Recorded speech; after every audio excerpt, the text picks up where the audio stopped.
Hello, welcome ഉണ്ട് കേട്ടോ. ഇത് കുറേ നാൾ കൂടി എൻ്റെ റിലേറ്റീവ്സ് എല്ലാവരും കൂടി ഒത്തുകൂടി ഒരു കല്യാണ തലേന്നാണിത്. നാളത്തെ കല്യാണം കൂടെ കഴിഞ്ഞ് കഴിഞ്ഞാൽ ഉടനെ ഒന്നും ഈ റിലേറ്റീവ്സിനെ എല്ലാം കൂടെ ഒന്നിച്ച് കാണാൻ പറ്റുമെന്ന് തോന്നുന്നില്ല. അതുകൊണ്ട് തന്നെ കത്തിക്കാവുന്ന എൻ്റെ മാക്സിമം ഓടി നടന്ന് ഞാൻ കത്തിവെച്ച്. പക്ഷേ കുറേ റിലേറ്റീവ്സ് എല്ലാം പോയി കഴിഞ്ഞതിന് ശേഷമാണ് ഈ ഒരു പരിപാടി ഇവിടെ നടക്കുന്നത്. അതായത് ഈ ഒരു എന്ത് പരിപാടിയത്? പുടവ കൊടുക്കൽ ചടങ്ങാണിത്. ഇത് സാധാരണ ഞങ്ങളുടെ ഒരു ഇതിൽ കാണാത്ത ഒരു പരിപാടിയായിരുന്നു. അതുകൊണ്ടാണ് എനിക്ക് പെട്ടെന്ന് പേരും കിട്ടാഞ്ഞത്. അങ്ങനെ അവർ പുടവ കൊണ്ടുവന്ന് കൊടുത്ത് പ്രത്യേക പൊസിഷനിൽ നിന്ന് കൊടുക്കുവാണ്. അത് നമ്മൾ ക്യാമറാമാന്മാരാണല്ലോ തീരുമാനിക്കുന്നത്. അപ്പോൾ അവർ പറഞ്ഞനുസരിച്ച് അതൊക്കെ മേടിക്കട്ടോ കൊടുക്കട്ടോ എന്നൊക്കെ ചോദിച്ചും വാങ്ങിയൊക്കെ മേടിക്കുവാണ്. എനിക്കിതെല്ലാം നല്ല പുതുമയായിട്ട് തോന്നിയായിരുന്നു. നല്ല കല്യാണം അല്ല, നല്ല റിസപ്ഷൻ്റെ ഡേ അതുകൊണ്ട് നല്ല കളർഫുൾ ആവുകയും ചെയ്ത്. ചിലപ്പോൾ എല്ലാവരെയും നോട്ടം പുടവയിലായിരിക്കും. പുടവ നല്ല ഭംഗിയൊക്കെ ഉണ്ട്. പക്ഷേ എൻ്റെ നോട്ടം അതിൻ്റെ അറ്റത്തിരിക്കുന്ന ചോക്ലേറ്റിലായിരുന്നു. പിന്നെ അത് മാത്രമല്ല, അവർക്ക് വേണ്ടുന്ന ഒരുപാട് സാധനങ്ങൾ അതിലുണ്ടായിരുന്നു. അങ്ങനെ അതെല്ലാം കൊടുത്ത് കഴിഞ്ഞതിന് ശേഷം പിന്നെ കേക്ക് കട്ടിങ് ഉണ്ടായിരുന്നു. കേക്ക് കട്ടിങ്ങിൻ്റെ ഇടയിലൂടെ നമ്മൾ കുറച്ച് കേക്കൊക്കെ കട്ട് ചെയ്ത് ഞാനും വാങ്ങിച്ച് തിന്നാന്നും പറഞ്ഞാണ് അങ്ങോട്ട് ചെന്നത്. പിന്നെ പങ്കുവയ്ക്കാൻ കൊണ്ടുപോകുമ്പോൾ പകർന്നു കൊടുക്കാൻ കൊണ്ടുപോകുമ്പോൾ എനിക്കും കൂടെ ഒരു പീസ് തിന്നാലോ എന്ന് പറഞ്ഞുള്ള ഒരു രീതിയിലാണ് ഞാൻ പോയി എടുത്തതെങ്കിലും ആ പരിപാടി നടന്നില്ല. കാര്യം നമ്മൾ ഈ പങ്കുവെക്കുന്നവർക്ക് കിട്ടാറില്ല എന്ന് പറയുന്നത് പോലെ കൊണ്ടു നടന്ന് കൊടുക്കാൻ പോകുന്നവർക്കും കിട്ടാറില്ല. അങ്ങനെ കേക്ക് സെർവ് ചെയ്തും കഴിച്ചുമൊക്കെ കഴിഞ്ഞതിന് ശേഷം പിന്നെ ഡാൻസ് പ്രോഗ്രാം ആയിരുന്നു. ഒരു 3-4 ഡാൻസ് ഉണ്ടായിരുന്നു. അതും കൂടെ ആയപ്പോഴത്തേക്ക് ആകെ മൊത്തം കളർഫുൾ ആയെന്ന് പറഞ്ഞാൽ മതിയല്ലോ. അങ്ങനെ പ്രൊഫഷണൽ ഡാൻസേഴ്സിന്റെ ഡാൻസ് കഴിഞ്ഞതിന് ശേഷം ഗാലറി ഡാൻസേഴ്സ് തുടങ്ങിയിട്ടുണ്ട്.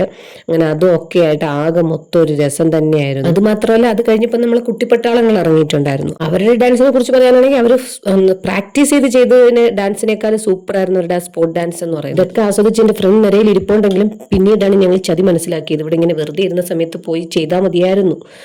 മുല്ലപ്പൂ കെട്ടാത്ത പൂവാണ് വാങ്ങിച്ചുകൊണ്ട് വന്നതെന്ന് പിന്നെയാണ് അറിയുന്നത്. പിന്നെ വട്ടത്തിലിരുന്ന് പിന്നെ എല്ലാവരും പൂകെട്ടലായിരുന്നു. പിന്നെ ഇനി വെളുക്ക പൂകെട്ടലായിരുന്നു. അതിൻ്റെ ഇടയ്ക്ക് ഞാൻ ഭക്ഷണം കഴിക്കാത്തവരും കഴിച്ചവരും ഒക്കെ ഉണ്ടായിരുന്നു. അവർക്കൊക്കെ കുറച്ച് വാരി കൊടുത്ത് ഞാനും ഒക്കെ കുറച്ച് കഴിച്ചതിന് ശേഷം പിന്നെ ഞാനും അതിനകത്ത് കയറി ഇരുന്ന് കെട്ടൽ തുടങ്ങി. കെട്ടി ഒരു 12:30 പിന്നെ 1:30 പിന്നെ എപ്പോഴാണ് കിടന്നതെന്ന് ഒരു പിടുത്തവും. നമ്മൾ ഈ പൂ കെട്ടിത്തുടങ്ങിയപ്പോൾ നമ്മൾ ചുറ്റും കുറേ ആൾക്കാരുണ്ടായിരുന്നു. ഒരു ഹോള് നിറയെ ആൾക്കാരൊക്കെ ആയിട്ടായിരുന്നു. വയസ്സായവരും കുട്ടികളും എല്ലാവരും കൂടെ ചേർന്നായിരുന്നു കെട്ടിയൊക്കെ തുടങ്ങിയതും. കിട്ടാനല്ലെങ്കിലും അവരെല്ലാവരും ഉണ്ടായിരുന്നു.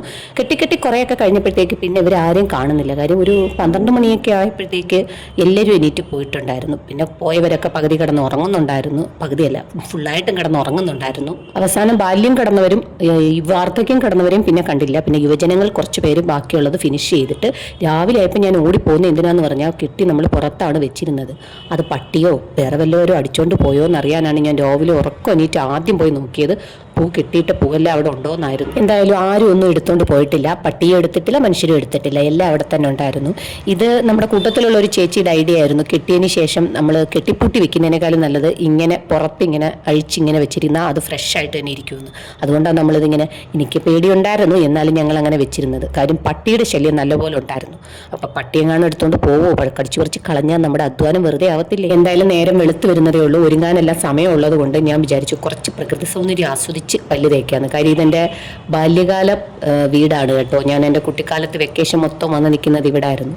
അതെൻ്റെ നൊസ്റ്റ് അടിച്ച് ഞാൻ ഇവിടെ എല്ലാം ഒന്ന് ബ്രഷുമായിട്ട് ഈ വീട് മൊത്തം ഒന്ന് കറങ്ങി. ഇപ്പോൾ കുറച്ച് പച്ചക്കറിയൊക്കെ അവർ നട്ടിട്ടുണ്ടായിരുന്നു. അങ്ങനെ പടവലം ഒക്കെ പിടിച്ചിരിക്കുന്നുണ്ട്. അപ്പോൾ അതുമൊക്കെ ഞാനിങ്ങനെ നോക്കിക്കൊണ്ടൊക്കെ നടക്കുമായിരുന്നു. നോക്കിക്കൊണ്ട് നടന്ന് എനിക്ക് കുറച്ച് അബദ്ധം പറ്റി. കുറച്ച് നടന്ന് വന്നപ്പോഴത്തേക്ക് സമയം ഒത്തിരി പോയി. പിന്നെ പെട്ടെന്ന് ഒരുങ്ങി കുളിച്ചങ്ങ് കല്യാണത്തിനോട്ട് അങ്ങ് പോയതാണ്. ഒരു അമ്പലത്തിൽ വെച്ചായിരുന്നു കല്യാണം. അമ്പലത്തിൻ്റെ ഓഡിറ്റോറിയത്തിൽ വെച്ചായിരുന്നു.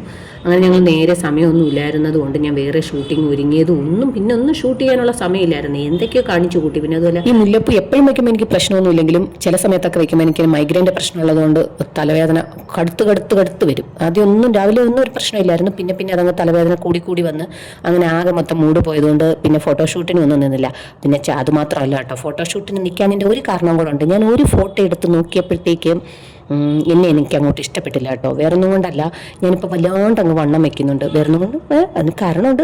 മാതിരിയായിരുന്നു. എന്നും ഫംഗ്ഷൻ ആണല്ലോ, ഓരോ ദിവസം ഓരോ ഫംഗ്ഷൻ ആയിരുന്നു. ഫംഗ്ഷനോട് ഫംഗ്ഷൻ. ഇത്രയും ഫംഗ്ഷൻ അടുപ്പിച്ചിട്ടുണ്ടായ മാസം വേറെ ഇല്ല. ഡയറ്റ് ചെയ്യണമെന്ന് മനസ്സ് വിചാരിക്കുന്ന സമയത്തെല്ലാം ഫംഗ്ഷൻ തന്നെ വരികയും ചെയ്യും. ഫംഗ്ഷൻ ഒഴിവാക്കാൻ പറ്റാത്ത ഫംഗ്ഷൻസ് ആയിരുന്നു. ഇതിന്റെ പുറകെ ഓരോരോ ഫംഗ്ഷനാണ്. ഇപ്പോൾ ഡയറ്റ് തുടങ്ങണമെന്ന് വിചാരിക്കുന്നു. ഇത് കേൾക്കുമ്പോൾ ആൾക്കാർ ചിരിക്കും. എന്നെ അറിയാവുന്നവർക്ക് അറിയാം ഞാൻ ഡയറ്റ് എന്ന് പറച്ചിലേ ഉള്ളൂ. പിന്നെ അതൊന്നും നടക്കാറില്ല. എന്തായാലും ആകെ മൊത്തം ഡെസ്പായി ഞാനൊരു മൂലയിൽ ഇരിപ്പുമായി. പിന്നെ എന്തായാലും കല്യാണപ്പെണ്ണിനെ കാണാൻ നല്ല ഭംഗിയുണ്ടായിരുന്നു കേട്ടോ. നല്ല കളർ കോമ്പിനേഷനുള്ള പുടവയൊക്കെ ആയിരുന്നു. പിന്നെ ഞാനെന്ത് കോലമാണെന്നുള്ളതല്ലോ, അവരുടെ ഡേയ്സ് അല്ലേ ഇന്ന്. അവരുടെ എന്ന് പറഞ്ഞാൽ കല്യാണച്ചർക്കൻ്റെയും പെണ്ണിൻ്റെയും ഡേയ്സ് അല്ലേ. അവർ നല്ല സന്തോഷവാനും സന്തോഷവതിയുമായിരുന്നു. കാര്യം അവർ കുറേ നാളായിട്ട് ആഗ്രഹിച്ച ഒരു പ്രണയ സാഫല്യമാണെന്ന് നടക്കുന്നത്. ശരിക്കും രണ്ടുപേരും തമ്മിൽ സമയമെടുത്ത് മനസ്സിലാക്കി പതുക്കെ കല്യാണം കഴിക്കണം.